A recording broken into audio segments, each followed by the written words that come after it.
जय माता दी। ओम नमो नारायण। आज हम पुरुषोत्तम महात्म्य के 16वें अध्याय का श्रवण करने जा रहे हैं। श्री नारायण ने कहा कि हे नारद जी, भगवान की आज्ञा पाकर गरुड़ जी ब्राह्मण सुदेव से बोले कि हे ब्राह्मण श्रेष्ठ, जैसा भगवान ने कहा तुम्हें 7 जन्मों तक पुत्र सुख तो नहीं था, किंतु अपने स्वामी भगवान नारायण की आज्ञा से मैं तुम्हें पुत्र का वर देता हूँ। मेरे अंश से तुम्हें पुत्र प्राप्त होगा। तुम्हें पुत्र तो प्राप्त होगा, परंतु वह पुत्र तुम दोनों को सुख के स्थान पर दुख ही प्रदान करेगा, क्योंकि तुम्हारे भाग्य में पुत्र सुख नहीं है।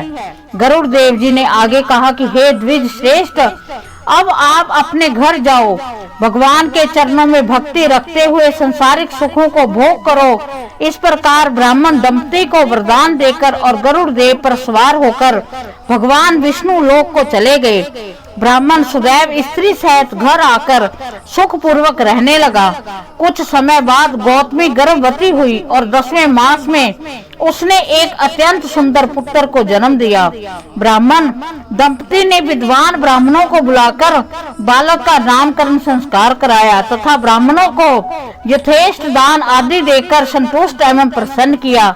इस बालक का नाम शुकदेव रखा गया। बालक शुकदेव शुक्ल पक्ष के चंद्रमा के सदृश वृद्धि को प्राप्त होता रहा। समय आने पर पिता ने यज्ञोपवीत कराकर गायत्री मंत्र की दीक्षा देकर शुकदेव को ब्रह्मचार्य आश्रम में प्रवेश कराया। बुद्धिमान शुकदेव ने वेद अध्ययन प्रारंभ किया और माता पिता को परम प्रसन्न रखने लगा। एक बार ही पढ़ने से उसे सारी विद्याएं और शास्त्र याद हो जाते थे।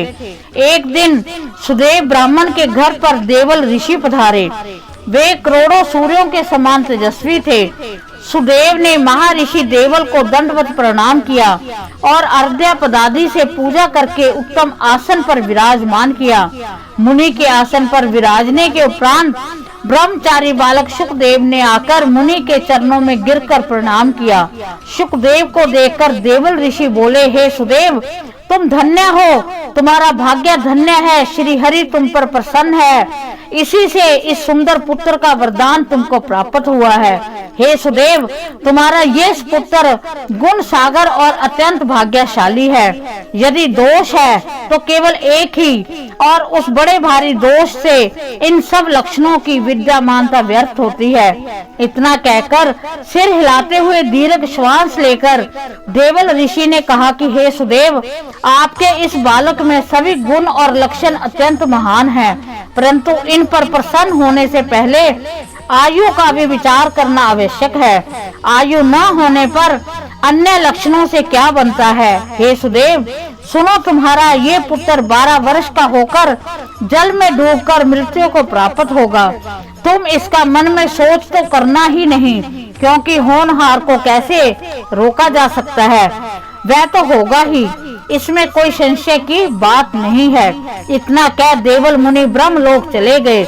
सुदेव शर्मा देवल मुनि के वचनों को स्मरण करके बहुत दुखी हुए, परंतु उसकी भार्या गौतमी धीरज रखते हुए पुत्र को अपने अंक में भरकर और अत्यंत प्रेम पूर्वक उसके मुख का चुंबन करके स्वामी से कहने लगी कि हे द्विज, होनहार की बातों का ध्यान कर आप भयभीत ना हो। अनहोनी कभी नहीं होती और होन को टाला नहीं जा सकता। इसलिए हे नाथ, अब उठकर सनातन हरि का भजन करो, जिनकी शरण में रक्षा मिलती है।